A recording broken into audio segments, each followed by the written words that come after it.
Remark बच्चों अपने पास इसमें लिखा हुआ है, आप स्टार लगा के रिमार्क लिखेंगे। रिमार्क आपकी एनसीईआरटी में भी दिया है, तो इसमें स्टार आप लगा लेंगे। बहुत इंपॉर्टेंट पॉइंट है कि in general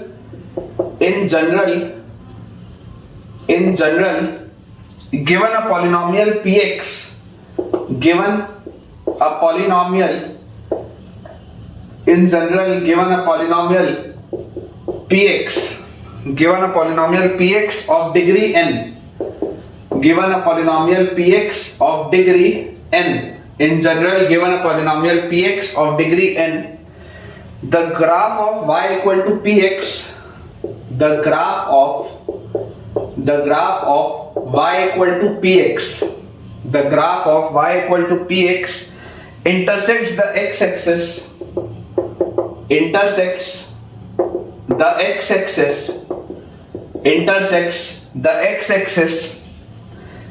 at most n points, जो बच्चों अभी तक मैं आपको समझा रहा था कि एक स्ट्रेट लाइन अगर है, लीनियर पॉलिनोमियल है, तो वो एक्स एक्सिस को ज्यादा से ज्यादा एक बार कट कर सकती है। समझिए आप, लीनियर है मतलब उसकी डिग्री 1 थी, इसलिए ज्यादा से ज्यादा एक बार कट कर सकती थी। एक से कम बार भी हो सकता था, मैंने आपको केस समझाया। अगर एक क्वाड्रेटिक है तो क्वाड्रेटिक की डिग्री 2 होती है, इसलिए पैराबोला जो होता है क्वाड्रेटिक का ग्राफ, वो ज्यादा से ज्यादा 2 बार इंटरसेक्ट कर सकता है। डिग्री अगर 2 है तो ज्यादा से ज्यादा एक्स एक्सिस के साथ वो 2 बार कांटेक्ट में आ सकता है। 2 से कम भी हो सकता है। मैंने आपको एक वाला भी केस बताया जब टच होके जा रहा है, 0 वाला भी केस बताया जब दोनों को एक दूसरे से कोई लेना देना नहीं, लेकिन ज्यादा से ज्यादा 2 ही बार संपर्क में आ सकता है। ठीक है, तो intersects the x axis at most n points, therefore a polynomial px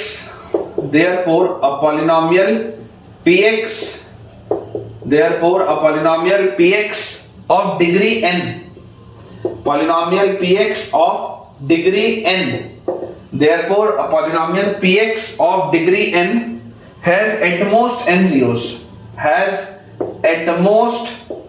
zeros, अब इसको देखो मैं आपको एक्सप्लेन करता हूं, ये मैंने आपको बताया नहीं था, जिसको मैं आपको बेटा बोला था कि geometrical meaning of zeros of a polynomial, जो टॉपिक था अपना ज्योमेट्रिकल मीनिंग ऑफ जीरोस। तो ज्योमेट्रिकल मीनिंग ऑफ जीरोस क्या होता है, जैसे आप देखिए, जब आप स्ट्रेट लाइन की बात कर रहे हैं, ये मैंने सबसे पहले स्ट्रेट लाइन आपके लिए एक बनाई थी, तो ये वाली स्ट्रेट लाइन में आप देखिए x की वो वैल्यू जिसके लिए पॉलिनोमियल की वैल्यू 0 हो रही है। देखो ये पॉलिनोमियल की अलग अलग वैल्यूज है, बेसिकली ये सारी बच्चों पॉलिनोमियल की अलग अलग वैल्यूज है। तो ये पॉलिनोमियल की वैल्यू देखो 0 हो रही है ना, y की वैल्यू देखो 0 हो रही है। ये जो y इक्वल टू px आपका पॉलिनोमियल है, इसमें आप देखो ये वाले पॉइंट पे y की वैल्यू 0 हो रही है, क्योंकि ये x एक्सिस से पास हो रहा है। तो इस पॉइंट पे, इस पर्टिकुलर पॉइंट पे x कोऑर्डिनेट आपको नेगेटिव दिखाई दे रहा है, लेकिन y कोऑर्डिनेट आपको 0 दिखाई दे रहा है।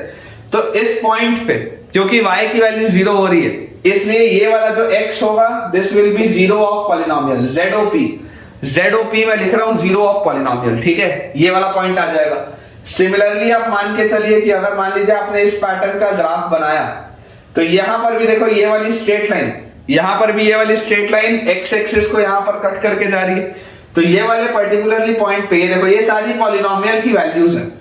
बेसिकली आपने स्ट्रेट लाइन का इक्वेशन प्लॉट किया है ग्राफ में, क्लास 9th में आपसे बिल्कुल आपके स्कूल में कराया गया होगा कि ग्राफ पेपर में आप किसी भी एक लीनियर इक्वेशन को प्लॉट कैसे करें, है ना। या क्लास 10th में भी अगर आप अपने स्कूल में ऑलरेडी इस चैप्टर को पढ़ चुके हैं तो आपको ग्राफ पेपर में प्लॉटिंग करना सिखाया गया होगा कि आप अलग अलग 2-3 पॉइंट्स माने, उसे ग्राफ में प्लॉट करें, एक्स एक्सिस वाई एक्सिस बना के, और उसके बाद उसे ज्वाइन करें तो एक स्ट्रेट लाइन बनती है। तो मैं आपको वही चीज बता रहा हूं बच्चों यहां पर भी, कि अगर मान लीजिए आपको यहां पर दिखाई दे रहा है कि ये तमाम पॉलिनोमियल्स की वैल्यूज हैं, जैसे जैसे आप x बदलते जाओगे, जैसे जैसे आप x बदलते जाओगे, पॉलिनोमियल्स की वैल्यू बदलती जाएंगी, है ना। यहाँ वाले x के लिए ये पॉलिनोमियल है, यहाँ वाले x के लिए ये पॉलिनोमियल की वैल्यू है, यहाँ वाले x के लिए ये पॉलिनोमियल है, यहाँ वाले x के लिए ये पॉलिनोमियल है, यहाँ वाले x के लिए ये पॉलिनोमियल है, यहाँ वाले x के लिए ये पॉलिनोमियल है, यहाँ के लिए ये है, यहाँ के लिए ये है, यहाँ के लिए ये है, यहाँ के लिए इस तरीके से अलग अलग x आप बदलोगे तो पॉलिनोमियल की वैल्यू अलग अलग आएगी, और जब आप उन सबको ज्वाइन करोगे तो एक स्ट्रेट लाइन आएगी।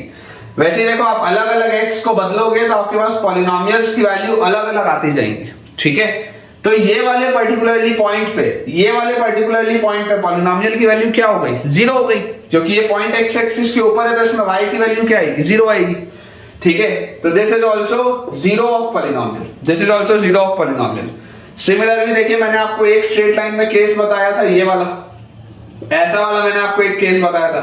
तो देखो ये वाला जो पॉइंट है, this particular point is zero of polynomial, x की वो वैल्यू जिसमें पॉलिनोमियल की वैल्यू जीरो होती है, that is called zero of polynomial. लेकिन ये वाला जो केस है, ये वाला बच्चों जो केस है, क्या इसमें कोई भी जीरो ऑफ पॉलिनोमियल होगा क्या? ये वाले केस में कभी भी कोई भी जीरो ऑफ पॉलिनोमियल नहीं होगा। क्यों? क्योंकि ये वाला जो ग्राफ है, ये एक्स एक्सिस को कभी कट ही नहीं कर रहा। तो अगर कभी कट ही नहीं करेगा तो जीरो ऑफ पॉलिनोमियल आएगा ही नहीं। इसलिए देखो बोला जा रहा है, therefore a polynomial px of degree n has at most n zeros। अगर मान लीजिए डिग्री 1 है तो कितने जीरोस हो सकते हैं? ज्यादा से ज्यादा एक जीरो हो सकता है। देखो एक जीरो, ज्यादा से ज्यादा एक जीरो हो सकता है, एक से कम भी हो सकता है, लेकिन एक से ज्यादा कभी नहीं हो सकता। सिमिलरली आप देखिए क्वाड्रेटिक के लिए सोच के देखिए, क्वाड्रेटिक के लिए अगर मैं आपको माउथ ओपनिंग अपवर्ड्स पैराबोला बताऊं तो अब आप इस बात को समझिए कि यार ये देखो, ये आपका क्वाड्रेटिक का जो पैराबोला था, ये पैराबोला एक्स एक्सिस को कितनी बार कट कर रहा है? ये पैराबोला एक्स एक्सिस को 2 बार कट कर रहा है। इसका मतलब ये वाले x पर भी इस पॉलिनोमियल की वैल्यू जीरो है, ये वाले x पर भी इस पॉलिनोमियल की वैल्यू जीरो है। तो इसके कितने जीरोस ऑफ पॉलिनोमियल आ जाएंगे? इसके आपके पास बच्चों आ जाएंगे 2 जीरोस ऑफ पॉलिनोमियल। ये वाला जो आपका पॉलिनोमियल का कर्व है y इक्वल टू px, इसके आपके पास आ जाएंगे 2 जीरोस ऑफ पॉलिनोमियल, क्योंकि इस x पर भी हो रहा है और इस x पर भी हो रहा है। सिमिलरली मान लो अगर आपके पास इस पैटर्न का कर्व बना कि अपन टच करते हुए जा रहा है, तो अगर बच्चों ये इसको टच करता हुआ जा रहा होगा तो इसमें कितने जीरोस ऑफ पॉलिनोमियल होंगे? केवल एक, ओनली 1 जीरो ऑफ पॉलिनोमियल, क्योंकि ये अपना एक्स एक्सिस के साथ केवल एक बार संपर्क में आया। केवल ये वाला इकलौता ऐसा पॉइंट है जिसके लिए पॉलिनोमियल की वैल्यू जीरो हो रही है। लेकिन अगर मैं ये वाला कर्व बनाऊंगा तो कितने जीरोस ऑफ पॉलिनोमियल है? एक भी नहीं। क्यों एक भी नहीं? क्योंकि ये वाला जो आपका पॉलिनोमियल का कर्व है, ये एक्स एक्सिस के साथ कभी भी कांटेक्ट में नहीं आएगा। This will never come in contact with x axis, इसलिए इसका जीरो ऑफ पॉलिनोमियल कोई भी नहीं है। सिमिलरली आप इस पैटर्न में ही बता सकते हैं 2 जीरोस ऑफ पॉलिनोमियल आएंगे, यहाँ एक जीरो ऑफ पॉलिनोमियल आएगा और यहाँ पर एक भी नहीं आएगा जीरो ऑफ पॉलिनोमियल। बहुत आसानी से आप इस चीज को समझ भी सकते हैं और इसको बच्चों आप चाहें तो नोट भी कर सकते हैं। मैंने आपको समझा दिया कि आपके पास, इन शॉर्ट में बता रहा हूं, एकदम ध्यान से सुनिएगा, अभी तक जितना पढ़ा है उसका पूरा 1 लाइनर मैं आपको दे रहा हूं। आपके पास अगर एक पॉलिनोमियल दिया है जिसकी डिग्री n है, तो अगर उसकी डिग्री n है तो उसका जो भी ग्राफ होगा वो ज्यादा से ज्यादा x एक्सिस को n टाइम्स कट करेगा और उसके ज्यादा से ज्यादा n जीरोस होंगे। जितनी बार x एक्सिस के संपर्क में आएगा उतने जीरोस होंगे। ठीक है, मैं यहां पर नोट डाल के लिख देता हूं और मिक्स लैंग्वेज में लिखता हूं ताकि आपसे सवाल बने कि ग्राफ जो है, ग्राफ जितनी बार, हिंदी में लिख रहा हूं बेटा, जैसे अपन मैसेज में लिखते हैं ना, ग्राफ जितनी बार एक्स एक्सिस के कांटेक्ट में आएगा, ग्राफ जितनी बार एक्स एक्सिस के कांटेक्ट में आएगा, ठीक है, जितनी बार भी ग्राफ आपका एक्स एक्सिस के कांटेक्ट में आएगा उतने जीरोस होंगे, उतने जीरोस होंगे। बहुत सिंपल सी बात, ग्राफ जितनी बार एक्स एक्सिस के कांटेक्ट में आएगा उतने जीरोस होंगे, एकदम क्लियर।